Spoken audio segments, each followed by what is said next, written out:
Un granjero tiene 120 metros de malla de alambre con la cual planea construir un corral al lado de su establo de 100 metros de longitud, según la figura. El lado a lo largo del establo no va a requerir malla de cerramiento. ¿Cuáles serían las dimensiones del corral que le darían la máxima área? Vamos a ver entonces la solución del ejercicio. Analizando el enunciado del problema vemos que esto es una aplicación de la derivada en lo que tiene que ver con máximos y mínimos. Entonces aquí lo que nos piden es calcular cuáles son las dimensiones de ese corral que debemos armar con esos metros de malla que nos dan, maximizar esa función de área o del área para encontrar su máximo valor. Eso es básicamente. Entonces, ¿cómo sería la situación? Lo que necesitamos es calcular las dimensiones de X y de Y para saber cuál sería la máxima área posible que podemos tener en ese corral con 120 metros de malla. Eso es básicamente. Entonces la solución es muy sencilla. Lo primero que hacemos entonces es decir que el perímetro de esa malla que debemos colocar para armar el corral es la suma de 2 veces X más Y. Es decir, los dos lados más cortos del rectángulo, que sería X más X, me daría 2X más Y, porque el lado del establo no requiere malla. Es decir, solo necesitamos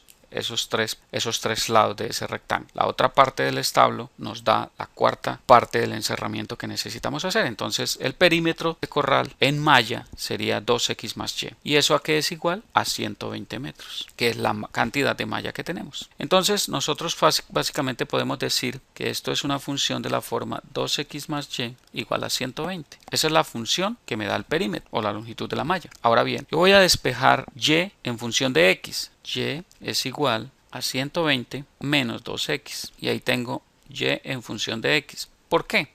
Porque yo necesito hallar el área de ese rectángulo. Entonces el área ¿qué sería igual? El área sería igual a X por Y. Pero como yo tengo Y en función de X, entonces me quedaría como X por Y, que sería 120 menos 2X. Es decir, que el área la puedo expresar solo en función de ese lado X de ese rectángulo. Y me queda mucho más fácil para hallar la función, derivarla y luego hallar los puntos críticos que me dan la máxima área posible. Eso es básicamente. Entonces, ¿qué tendríamos? Diríamos que el área va a ser igual a 120x menos 2x al cuadrado. Y ahí estaría esa función. ¿Qué hago ahora? Derivar el área con respecto a x e igualar a 0 esa función que me da y hallar los puntos críticos. Eso es básicamente. Entonces, ¿qué tendría? Es que la derivada del área con respecto a x va a ser igual a 120, la derivada de x es 1, menos la derivada de 2x al cuadrado es 4x. Y para hallar los puntos críticos tengo que decir que la derivada del área con respecto a x debe ser igual a 0. Esto me va a dar los puntos críticos de esa función para poder maximizar o minimizar una función. En este caso tengo que maximizarla. Entonces tendríamos que 120 menos 4x va a ser igual a 0. Luego si yo despejo x de acá me queda que 4x va a ser igual a 120. Luego esto me da que x va a ser 120 sobre 4, es decir 30 metros. Entonces para x igual 30 metros tengo un punto crítico.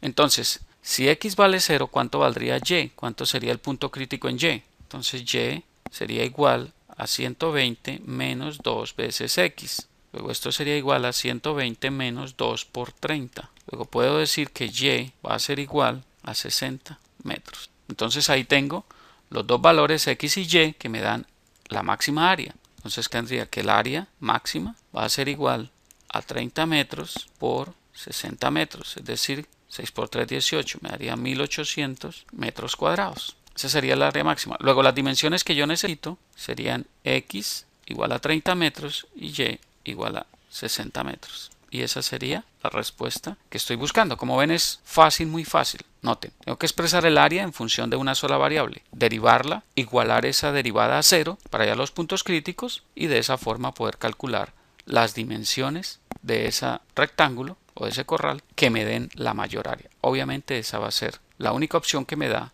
la mayor área para ese corral.